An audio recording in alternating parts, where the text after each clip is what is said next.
Why? Why? If you have T-Mobile 5G home internet, you might be hearing this Why? a lot. Why? Every time your internet slows down during the busiest hours. Why? Because your network gives priority to cell phone users. Why? Good question. Why not switch to Cox Internet with 2 times faster download speeds than T-Mobile 5G home internet during peak hours? Okay. Stop the whys and visit cox.com/5G home for details. T-Mobile prioritizes certain T-Mobile phone users over home internet users during times of congestion. The South Dakota Stories, Volume 7. My trip to South Dakota was the best summer ever. Now I don't need to go to Mars because I've been to the Badlands. And I caught a bigger walleye than Dad when we went to the Missouri River. Then I rode my bike through these huge rocks called needles. Ooh, I also saw my first herd of bison, even a fuzzy furry baby one. I can't wait to go back and see more. There's so much South Dakota, so little time. Welcome to an all-new episode of Her Playbook, brought to you by CCNY, doing remarkable things. Learn more at ccny.cuny.edu. My name is Madelyn Burke, and joining me this week on Her Playbook is Basketball Hall of Famer Nancy Lieberman. Nancy, thank you so much for taking the time today. My pleasure. Good to see you again. So good to see you as well. So good to be here talking with you. I know one of the biggest things that I love is a good nickname, and you have a great one in Lady Magic. It is such a brilliant nickname, of course, being a dominant basketball player as you are, but I'm curious the origin. Who was the first person to call you Lady Magic? Well, let me just take you back. When I was playing basketball in New York in the streets in Harlem up at Rucker Park, they called me Fire, because of my, flaming red hair and my fiery personality. So that stuck until I got to college. And I had been playing for so long at Old Dominion. And it was my senior year when Magic Johnson and Michigan State came to play in our Men's Optimist Classic, the Christmas Classic. And the next day in the Virginia Pilot, it said, if he's Magic, she must be Lady Magic, because she's been throwing boom, boom, boom, these passes for the last 3 years. And then Lady Magic just stuck. And then Irvin and I, had become friends as professionals. And we just laugh about it. Magic and Lady Magic. It seemed right. It stuck, and it fits, and it became a fitting moniker of your brilliant career. As much as you have accomplished on the professional level, I'm curious the origin story too, especially you talked about playing basketball at Rucker Park, growing up in New York, taking the train in from Queens. What was that experience like, and how did that help you develop as a basketball player? Me develop as a person, because I needed basketball more than basketball and sports needed me, because a lot of stuff that was going on, in my family with my father leaving and us not having a lot of resources. So, being able to hear that Rucker Park was where the best of the best played. And I would get into the park and these guys would say to me, little girl, are you lost? And I'd say, no, are you? And they saw my attitude and they said, you're at Rucker Park. And I said, yeah, I know it's Rucker Park. And I said to this guy, is your name Rucker? And he goes, no. I said, good. It ain't your park. And I want to play and I need help. These guys, that kind of cut through everything. I wasn't afraid. They respected the fact that I wasn't afraid, that I would take this trip into Rucker, and I will forever be protected and loved in Harlem. And it was very impactful for me, because really I was championed by the Black community. I love going back into Harlem, and I love going back into Rucker. Yeah. And it's still such a formative place for so many young basketball players. So many young hoopers go out there. There's so much history on that basketball court. But I love how you talk about how just kind of the community brought you in and really had your back as a growing and developing basketball player, even as a young woman in this era. How do you feel like so many steps across the way? You mentioned earlier, Magic Johnson was such a friend and an ally of yours as well. And, there was so much support it seemed like you had in your basketball career. Who were some of the early influences or the biggest influences that maybe fostered your love for the game? First, I played football, then I played baseball, and then I morphed into basketball at 9, 10 years old. And at that time, the New York Knicks were really playing great basketball. So Willis Reed and Walt Frazier, Knicks were my team. And I just loved what they stood for. Dr. J was a presence in New York, without a doubt. So those guys were my basketball heroes. I wore number 10 my entire career because of Walt Frazier. And it seems crazy that all these years later, being professional athletes or Hall of Famers, every time I'm with Walt, I feel like I'm 10 years old. And I just fangirl over him. And we'll just pick up the phone and I'll just call him once or twice a year and go, hey, Walt, how you doing? I just want to check in on you because I love this man. And at the end of the day, we're all fans of something, or we fangirl about something. And I'm like that. And my ultimate hero of heroes that changed my life was Muhammad Ali. Yeah. And I followed Ali, stalked Ali on TV, wherever I can find anything about, wanting to be the greatest and wanting to be the GOAT and what the process was. And then the day I met him, my senior year at Old Dominion, I mean, I couldn't breathe. The door opened and it was, that Oprah moment, the glow. Yes. And I'm telling you, I couldn't. So I walked away, and then, he ushers me over and he goes, your mom says you're pretty good. And I'm like, no, Muhammad. And I'm looking down and I go, I'm the greatest of all times. And he goes, there's two of us? I go, yeah. And I hit people too. They irritate me. So I just beat them up. And he goes, Nancy, I'm going to ask you not to beat up people. I said, you do. He says, I get paid to hit people. So he knew that I was damaged from my childhood. And he put his wing over me and he never let me go to the day he died. And he knew things about me before I knew things about me. One of the quotes that I love that you've shared in the past about your interactions with Muhammad Ali is that he told you to respect everybody, but fear nobody. And I love that perspective. What does that mean to you? It means I have to try and I cannot be afraid to try. So because of Muhammad Ali, I'm not afraid to play in the Olympics in high school. I'm not afraid to play in the WNBA as a rookie at 39. I'm not afraid to play at 50. I'm not afraid to coach men. I'm not afraid to win, and I'm not afraid to change lives and inspire people. And I was on the phone this morning with Allen Iverson, my baby Allen, who I adore. And we've known each other forever. And he was telling me, how he has such a healthy respect for God and where he's changed as a human being. Mm-hmm. And I said something to him like, well, Ali taught me a long time ago that the greatest religion in the world is love and kindness. And Alan was like, wait, let me write this down. I got to put this on Instagram. I said, yeah, don't quote me, quote Ali, the greatest religion in the world is, kindness and love. And the moments that I've had with him, emceeing events for him, going to Yankee Stadium with him and Lonnie when he got an award, riding with him, just spending time holding his hand in his house, and just every time telling him how much I love him and how much I appreciate what he did for me in my life and in my career. It's pretty cool. Such an impactful person, impactful man in the world of sport, in your life, obviously.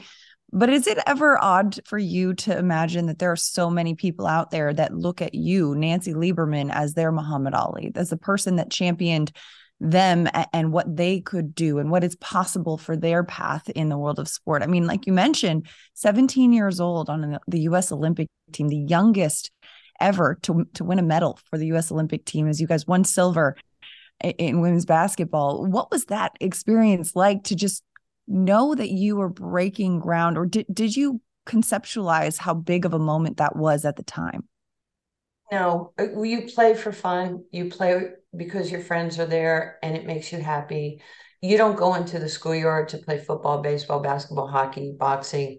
You don't go there to think you're going to shake up the world, or you're a pioneer or a trailblazer or breaking the glass ceiling. Nobody could have ever thought that. You're just doing something that makes you happy and feels, like you're in a safe place. And when I was on that court, 94, 50 by 94 or smaller, it just made me feel safe. I love the friendships and the camaraderie. And I think what happens is later in life, you start gaining some perspective that you have a responsibility to the game. Women's basketball had a pie. It was a very small pie in the 70s and 80s, and I had a very big piece of that pie. And Old Dominion, winning 2 championships, going 125 and 15 in my 4 years, playing in front of sellout crowds every night. And we were women's basketball before Tennessee, before USC, before South Carolina, before all those, major universities like UConn. So we set the tone of this is the map of what you need to do to win. This is the roadmap for what you have to do to sell the game and to be great, gatekeepers. Yeah.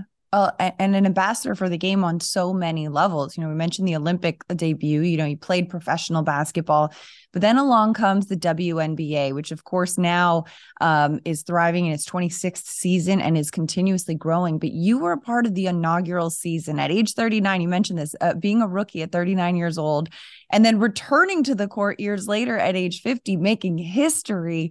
What is your relationship like with the W, and how have you seen it grow? Well, I have to give the late David Stern all the credit, and I miss him as a friend and somebody who changed the course of women's history as it relates to sports and basketball. I can remember back in 1985, I received a phone call from David Stern's office, and he's like, "I'd like for you to come to New York. I'd like to meet with you." And I'm thinking, wow, why would the commissioner want to meet with me? So we go in his office, he closes the door, and I go, "Why'd you close the door?" He goes, "They'll fire me if they hear these words come out of my mouth." He goes, "Nancy, before I'm done being commissioner of the NBA, there will be a WNBA. And my only hope is that you'll still be around to play in it." So when I don't know how old I was, 25, 26 years old. And I'm scratching my head going, "What are you talking about? Of course I'll be playing." You don't see the end. At 25, you don't see the end of the diving board. You're not even in your prime yet. And this guy's telling you that you might not be around to play when there's a WNBA. Yeah. And I'm like determined to play when there's a WNBA. I'm tired of getting my ass waxed by guys, knocked down, beat up, bigger, stronger, faster. So I said, "Okay. That is amazing. And I'll see you in the WNBA whenever it starts." And he just smiled and just happy to do something right for women. He was a visionist. He was somebody who wanted equality and wanted a platform for women. So, I tip my hat to him and then Adam Silver for taking it to new levels. Yeah. And the way that the game and the league has grown and evolved. And, when you were in college at Old Dominion, I saw past interviews with you at that time saying, "Hey, the collegiate game is so good, it's only going to elevate the pros level." Now looking around at the pool of college athletes, the way that, South Carolina, UConn, some of these schools are playing now, and some of these women, this next generation of women coming into the W, how much does that kind of warm your heart, just like looking at how much this game has grown for women? Great question, because so many people say, "Are you jealous? Do you feel bad you didn't have this?" I'm like, dude, stop. No, I'm happy for every kiddo in college right now, whether it's Caitlin Clark or Boston or Dawn Staley, what she's doing for her team, Gino, still grinding it out. My friend Tara Vanderveer, what she's doing. And a lot of the new teams like Indiana and people, climbing up the top 25 poll. I'm thrilled for the game. I want the game to grow. And if you're mad that it didn't happen for you, shame on you. But just recognize you're a pioneer, just like me. We didn't get that type of money. I didn't get paid in college. I didn't get paid to play on the Olympic team. And it's okay. Yeah. I just get to cheer and to promote and advocate for today's player. And I'm a fan. I'm a big fan. And it's just that there's so much forward progress being made in so many different levels. And like you said, we're all fans at the end of the day of just the greatness going on around us in the world of sport. It's one thing that happens oftentimes for athletes, right? Is transitioning from being an athlete to a coach. For you, you went through that transition. You coached on many levels.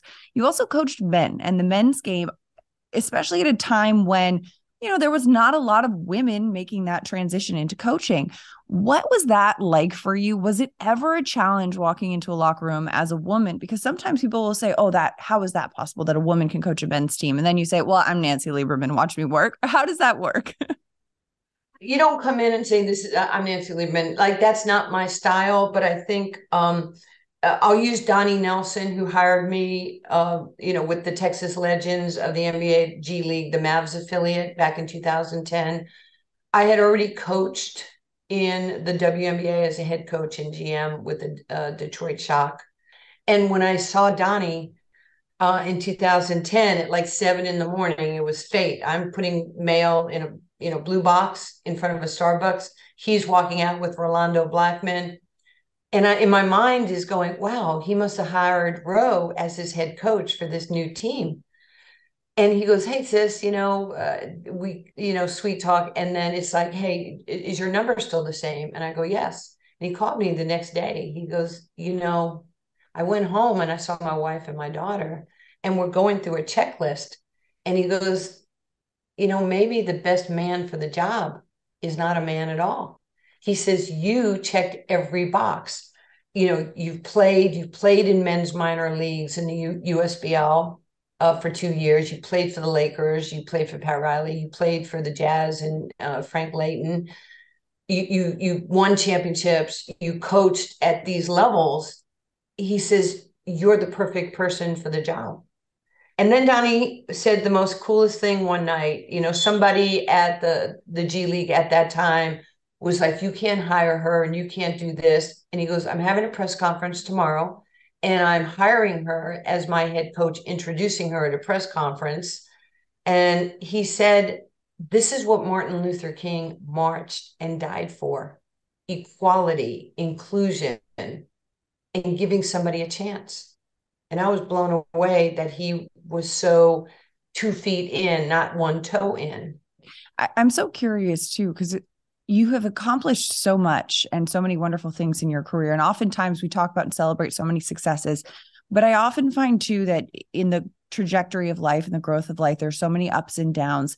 And for me personally, I found that I've learned so much from some of my failures, my shortcomings. Were there moments in your life or some adversities or moments that you're like, okay, that is what I learned the most from? I've learned from every misstep. I am so far from perfect. People have played through my mistakes. I can tell you this, that I've always shown up. I've never been afraid of the competition or the moment.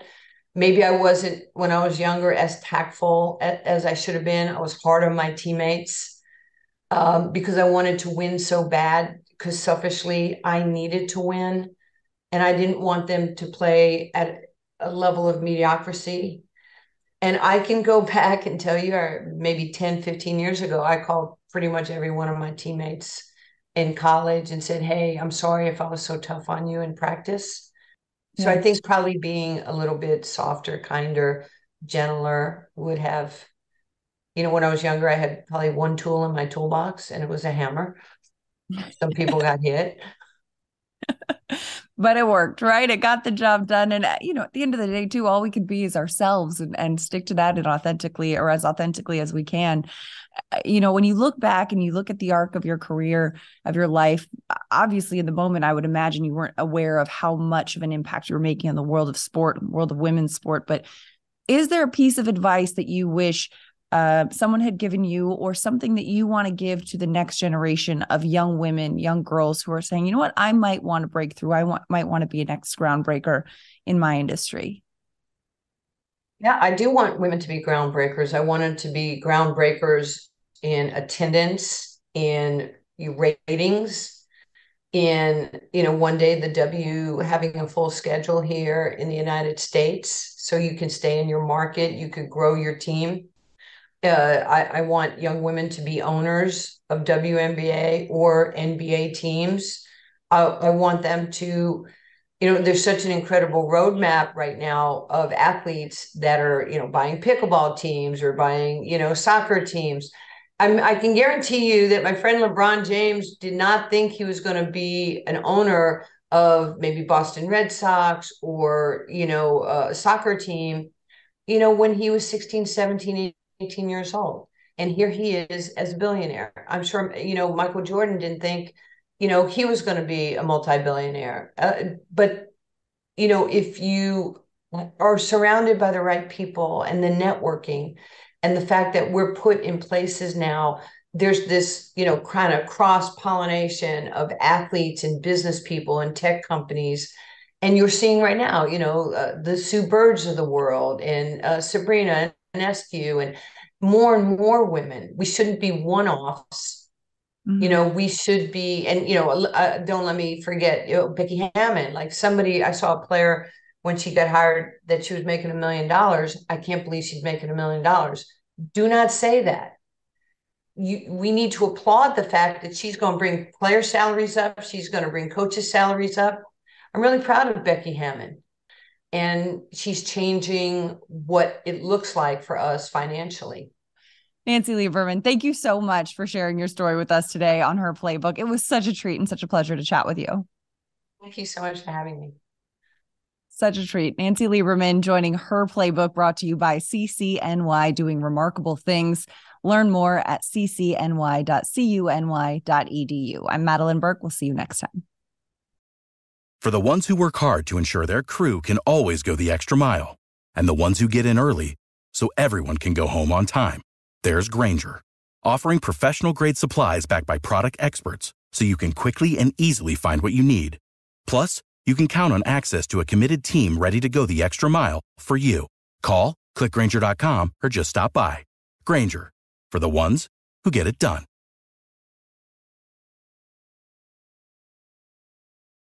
How powerful is Cox Internet?